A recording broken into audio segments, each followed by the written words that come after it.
You're listening to the N2K Space Network.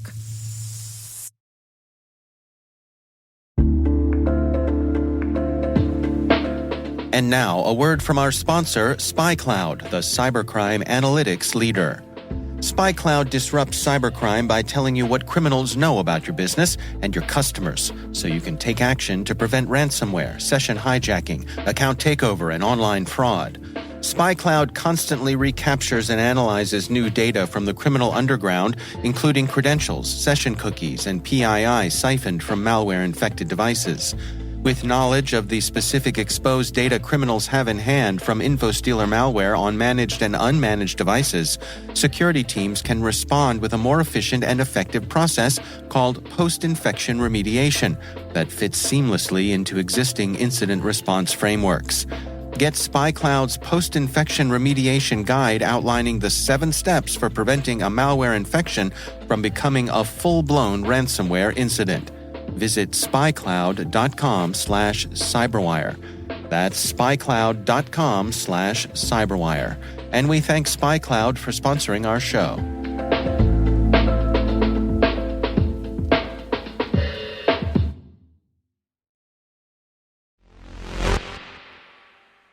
I've been working in communications for more than a little while now, so I can tell you a bit of insider knowledge here. When someone calls a last-minute, end-of-day press conference, the news is either really good or really bad. Usually the latter. So with just a few weeks left before Boeing's Starliner's scheduled crew flight test coming up, when yesterday many of us saw a sudden 5 p.m. press conference announced with NASA and Boeing, I swear you could hear a collective, uh-oh. T-minus 20 seconds to LOS speed rest. Go for deploy. Roger roll. Today is June 2nd, 2023. I'm Maria Varmazes, and this is T-minus.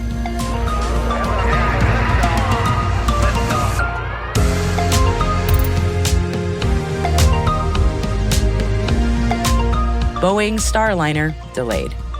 Pixxel raises a Google-led Series B. The Pentagon buys Starlink for use in Ukraine. Changes in Space Force leadership. North Korea is in a sharing mood. And my conversation with futurist and author Peter W. Singer, the managing partner at Useful Fiction, about the future of space tech and the power of narrative. It's a fascinating Friday conversation. Definitely tune in for this one.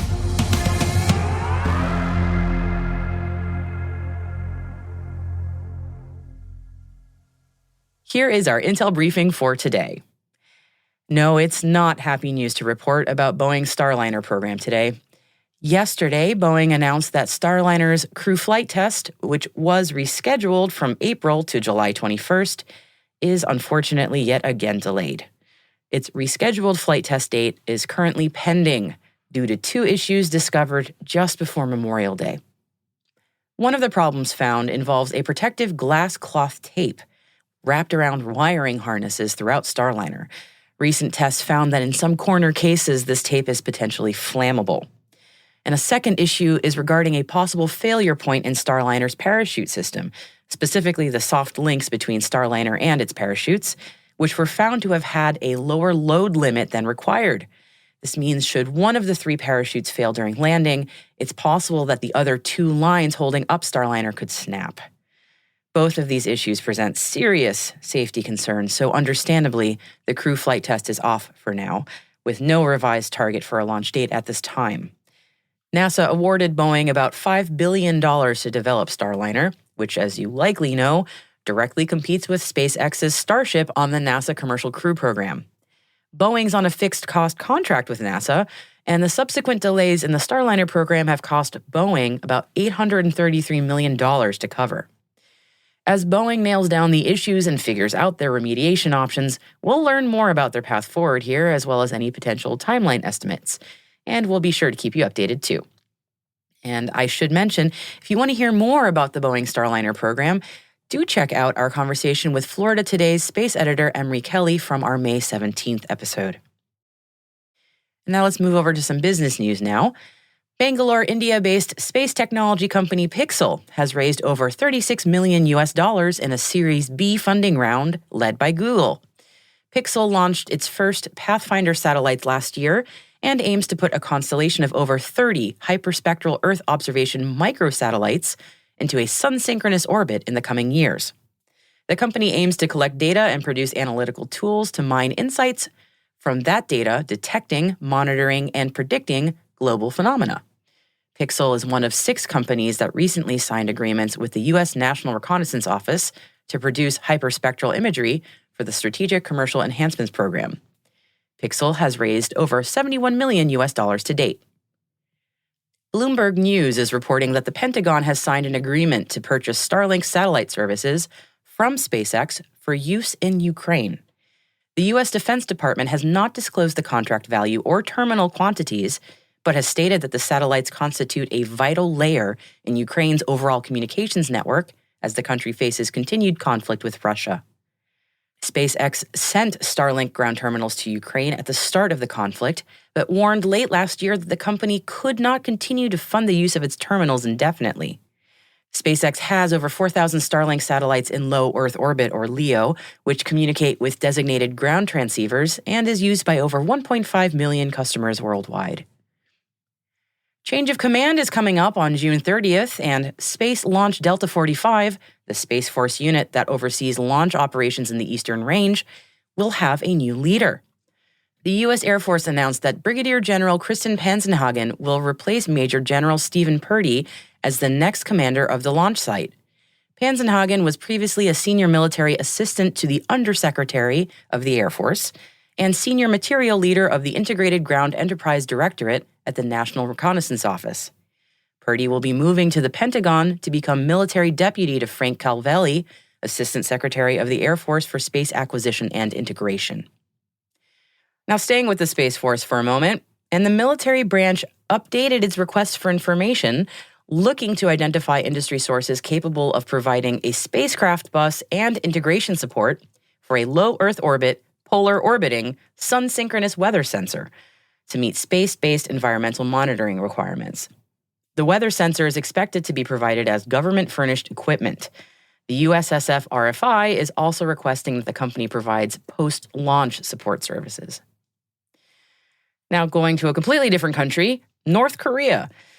North Korea's state media has made the rare move to release images of its failed rocket launch, enabling analysts from around the world to view the spacecraft in detail.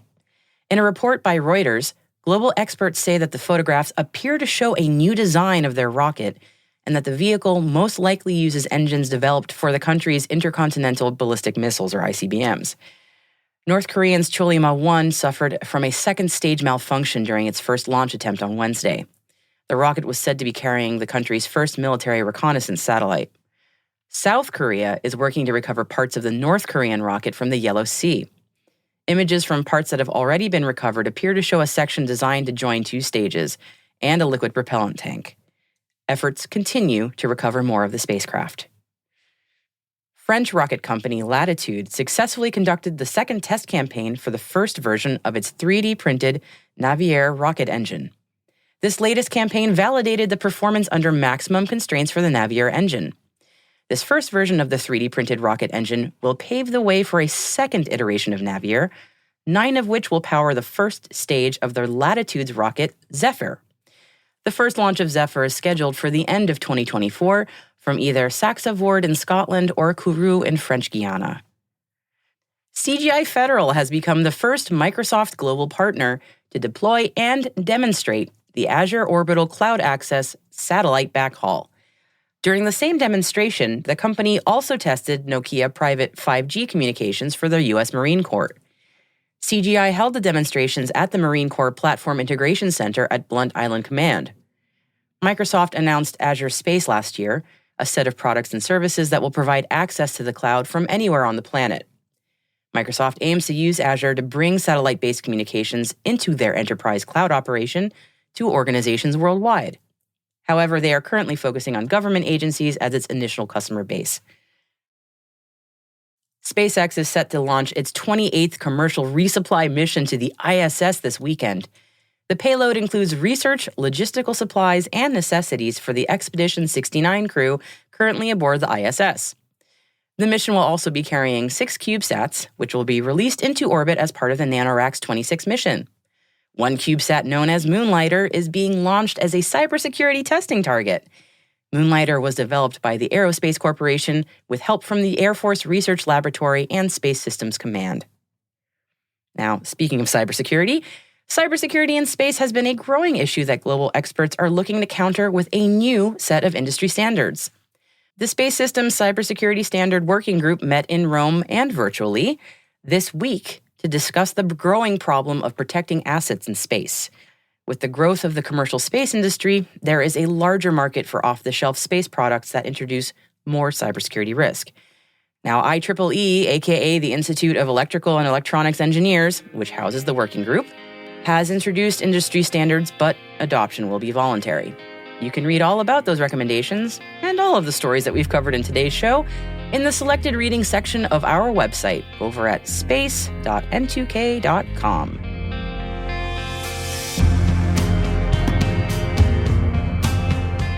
And that is it for our Intel briefing for this Friday. Stay with me for my conversation with Peter W. Singer, managing partner at Useful Fiction, on the power of storytelling to produce change in the space sector.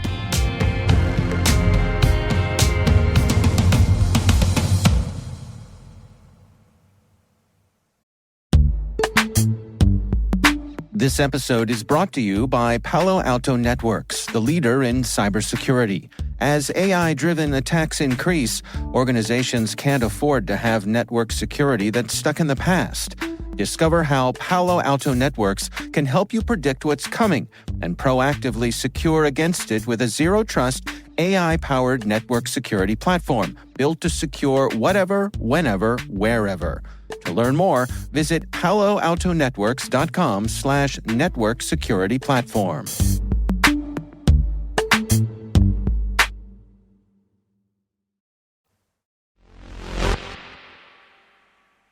Today, I'm talking to Peter W. Singer, a strategist and futurist, and a managing partner of a business called Useful Fiction, which brings together narrative and nonfiction products to help organizations tell their important and real stories. We start with what Useful Fiction is and how Peter started his business. I've written a number of nonfiction books on topics that range from cybersecurity to robotics, the future of warfare. And yet it was when I teamed up with a friend and now my business partner, August Cole, who was the defense industry reporter for the Wall Street Journal, so had done a lot of space work as well. We teamed up and we wrote a novel called Ghost Fleet that some of your listeners might be familiar with. Ghost Fleet was a novel that imagined what a war between the US and China and Russia might look like, timely. But it's different in that the form of the novel was really a way of sharing nonfiction research. It was a novel, but with 27 pages of footnotes, and every single technology in it, every single trend, even some of the quotes from the characters were actually pulled from the real world. It had a very important space element to it, helping to introduce to readers both, what's going on in space, particularly Chinese efforts, but also the importance of space to not just the modern economy, but to the military. And that if there are vulnerabilities there, it could very much hamstring the U.S. military. What happened is that book, it sold well, but even more, it ended up having greater policy impact than any of our nonfiction products it had. We were invited to share its real-world lessons everywhere from the White House to invited to testify to Congress 4 different times to, briefings on the deck of aircraft carriers, you name it. What was really interesting, and this points to the power of story, is that it wasn't just briefings on, share the real-world lessons, change policies. There were 3 different government investigations launched to keep things that happened in our novel, our Useful Fiction, from coming true. So it, kind of didn't predict the future, but prevented a future. The flip side is there were a couple of programs launched to make things in the book come true. Most notably, a $3.6 billion Navy ship program that they titled Ghost Fleet. They gave me $0 for it. So, but what came out of it is that we realized that there was effect that could happen when you bring together the power of the oldest communication technology of all, story, but apply it to nonfiction, apply it to real world problems. Yeah, there's so much going on in space, especially in this new space era that we're in. And you were mentioning earlier that you've done some work for both the DoD and for a conference, InterAstra. Can you tell us a little bit about the items that you did there? InterAstra, if folks are not familiar with it, is a really fantastic conference on exploring the present and future of space. People behind it are Che and Charlie Bolden. Che, former Marine officer turned just wonderful business entrepreneur. And then Charlie Bolden, former head of NASA, astronaut, Marine, general, you name it. And so what we did for them is two things. One, we created a different kind of pre-read. If you've ever gone to events, typically things are sent out to people beforehand. Here's a bunch of articles you ought to read, and no one reads it. Yeah. And so what we did is we worked with them. They identified a couple of key issues that they wanted their conference to explore. Had different panel tracks around it. One was around the questions of the future of space, both looking outward, but looking back. What benefit will it cause for planet Earth for the rest of us, not just for a small number of individuals? Because if it doesn't, then we have a very different discussion around the space economy.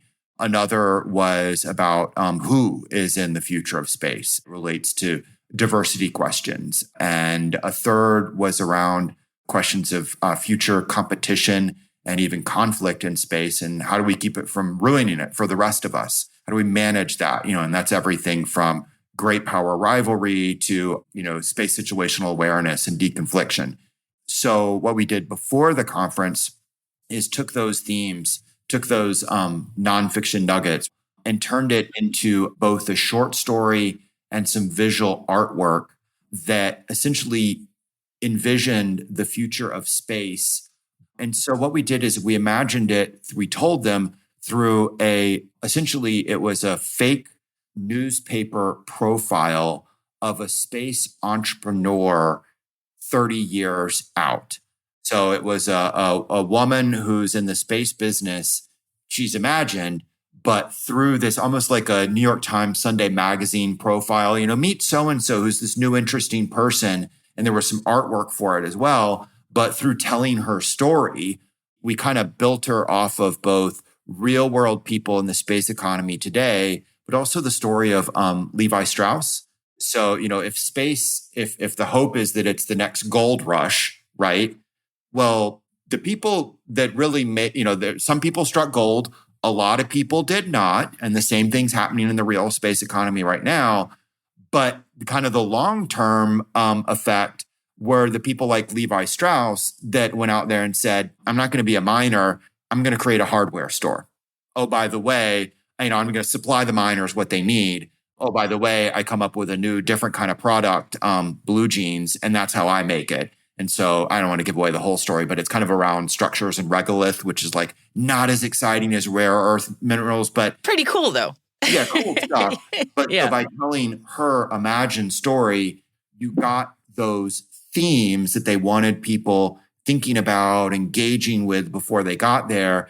And then it also allowed people in attendance to reference something in the conversation. So the cool thing of this event and, similar conferences, you get people from a lot of different backgrounds, but that means they don't have as many shared experiences. And so what you can do is give them what we call a synthetic experience where they can say, oh, it's just like in that story when. And the other people are like, oh, yeah, I know that. And even if they're like, oh, I wouldn't have done what that character did, or I don't like, but they know what each other are talking about. So we both did support on the front end. And then what we're doing now for them is after effect. So there were 3 days of really great conversations.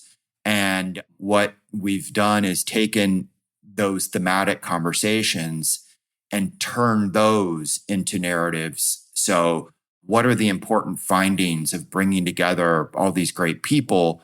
you can generate out a conference report, and those are great, but, most people don't read conference reports. So we turn those into stories that envision it in a manner that strikes home. So, one was on the concerns among people from across the space industry that if we don't figure out deconfliction and space situational awareness, it's going to ruin it for the rest of us, that accidents could cause major, major effects. A sub-theme on that was, hey, US, you need to have a little bit of modesty. You've been a space leader, but you're not the only player. And if you don't watch out, you could not be one of the leaders of this next conversation. And so kind of taking some of those themes, we built out a scenario. It's a post-mild Kessler effect. There's the general view of Kessler effect, which is like, we'll never be able to use space forever. And that the scientists would say, actually, it's not really like that. And so that's kind of I was being, so it's the way like a space expert would reference it as opposed to like sci-fi. And it's in the wake of it, and it's at an international negotiation where a lot like what happens in, real world arms control, you don't get the negotiation until after the bad day. But it's told from the story of the negotiation is happening in Africa, area of kind of future space economy, but it's told from the perspective of the US government ambassador who's sort of on the sidelines of this event because they've been blamed in part for why things went bad. And so the other new space powers, both private sector, but also the Africa's, the Brazilian space, they're basically like, hey, you in Russia, you had your time, you're still in there, but we're not going to let you lead the conversation anymore. And so it's this, again, we're not saying this will happen. It's solely to give someone a way to visualize, to understand, hey, what would a Kessler effect really look like? When you say Kessler effect, what would it mean for industry? What would it mean for telecom, et cetera? And then the second part, hey, when we say there's a world where the US might not be leading the conversation, it's we basically took the experience that US negotiators have at like certain environmental treaties and replicate that on the space side and say, hey, this has happened in an environment where you're on the sidelines. This could happen for you in space negotiations. And that's why you don't want it to happen, right? Like the result of that scenario came out of multiple hours of these space leaders meeting and talking about these issues.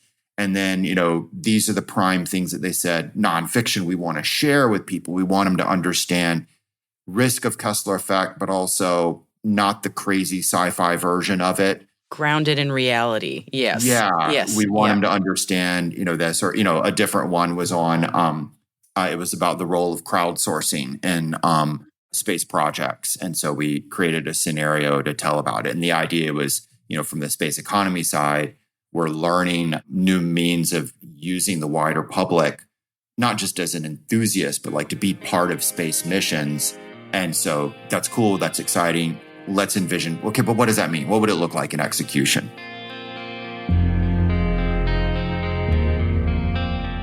And hey, T-Minus crew, tune in tomorrow for T-Minus Deep Space. That's our show for extended interviews, special editions, and deep dives with some of the most influential professionals in the space industry.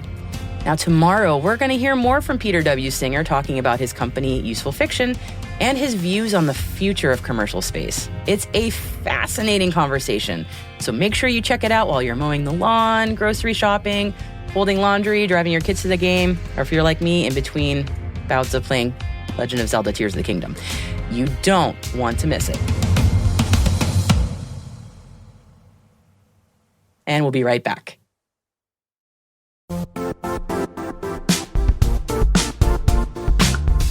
Now, a word from our sponsor, the Johns Hopkins University Information Security Institute, currently seeking qualified applicants for its innovative Master of Science in Security Informatics degree program. study alongside world-class interdisciplinary experts, and gain unparalleled educational, research, and professional experience in information security and assurance. Interested U.S. citizens should consider the National Science Foundation's CyberCorps Scholarship for Service program, which covers tuition and a $6,000 annual professional development allowance, as well as providing a $37,000 additional annual stipend. Apply for the scholarship and the fall semester by March 1st. Learn more at cs.jhu.edu/MSSI.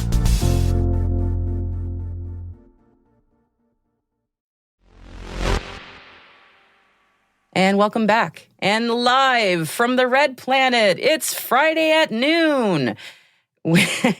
We've seen plenty of stunning imagery from Mars before, of course, but it's always several days old by the time it gets to us. But today, ESA got us about as close to real-time live TV from Mars as we can get right now, at least until someone figures out how to go faster than the speed of light, with a fun Friday project to celebrate ESA's 20th anniversary of the Mars Express Explorer. Images taken once every 50 seconds from the Mars Explorer orbiting around Mars via its visual monitoring camera were sent directly to ESA's 35-meter deep space antenna in Cerbero, Spain, without delay. In a mere 17 or so minutes from the photo captures, we here on Earth got to see what Mars Explorer sees. Now, ESA hedged their bets before going live at noon Eastern today. This is a 20-year-old camera, originally planned for engineering purposes at a distance of almost 3 million kilometers. This hasn't been tried before, and to be honest, we're not 100% certain it'll work. But I'm pretty optimistic. Normally, we see images from Mars and know that they were taken days before, and I'm excited to see Mars as it is now, or as close to Martian now as we can possibly get, said James Godfrey, Spacecraft Operations Manager at ESA's Mission Control. And I'm happy to say, indeed, it did work. Ooh. Here it is. This is the first image from Mars, and it's the most live you'll ever get, unless you travel to Mars, to the red planet itself. For about an hour, we got basically live imagery from Mars's orbit. This feat required pointing the VMC camera right at Mars, with the Mars Explorer positioned with the antenna pointed right at Earth. So with the movement of the planets, we only got about an hour's window for this to work. And during the stream, we got to see Mars clouds, craters, and a polar cap. And a spate of bad weather over the ground station in Spain caused some trouble for Mars Live here and there. Isn't that always the way? But we got some really neat just about live views of our neighboring planet today, thanks to ESA and Mars Express. That's amazing. Mission success for #MarsLive, and a big thanks to ESA for this lovely view of the red planet today. And most of all, happy 20th birthday to the hard-working Mars Express.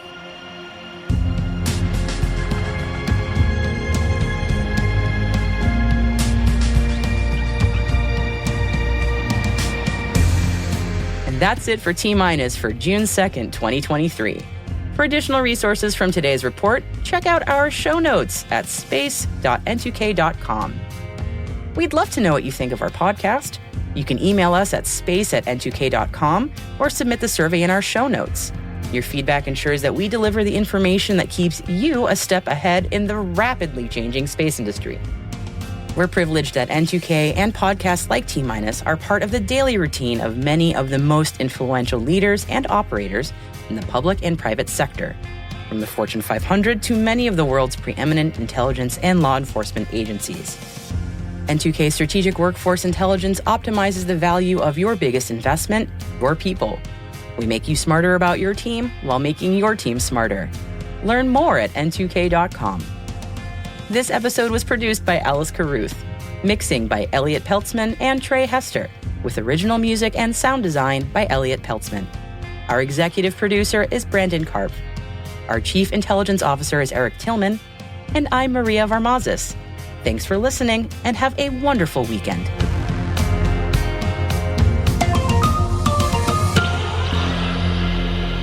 T-.